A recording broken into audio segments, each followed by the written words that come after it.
I'm from Nigeria, and we have several medical schools now.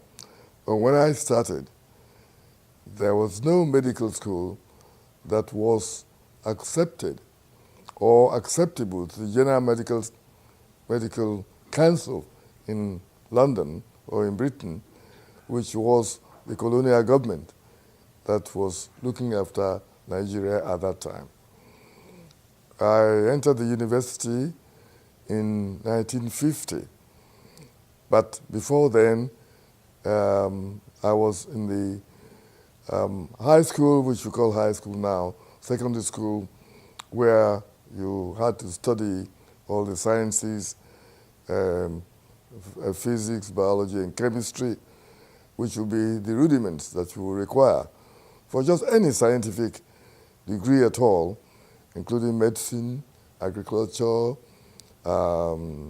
surveying, and engineering, and all the other fields that one may have to graduate in after university. Okay, and you decided to go into a specialty of medicine. What was that specialty?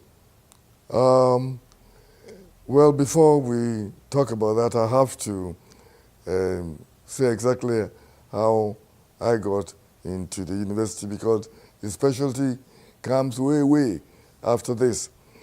Now, the time when we started in Nigeria, this was in 1950, I entered the university.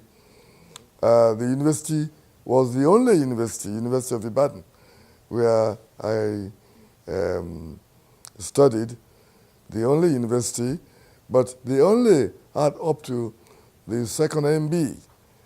The second MB at that time, and we had to finish our clinical studies in England. So this was in 1954 that I went to England to do my clinical studies. I was at St. Bartholomew's Hospital, one of the topmost hospitals in London, in Britain at that time, and I had to do 3 years to graduate with the MB at that time, which would qualify me to be a doctor in England, and also, of course, in Nigeria, because the Nigerian education was tailored after the British system at that time. Now, in England, after 57, when I qualified, I had to do my housemanship. Out there, you do your housemanship for a year. You had to do medicine and surgery, and then, of course, obstetrics and gynecology. And at the end of this is all supervised. You will then be qualified to practice medicine in England and in any of the colonial countries that are under the British at that time.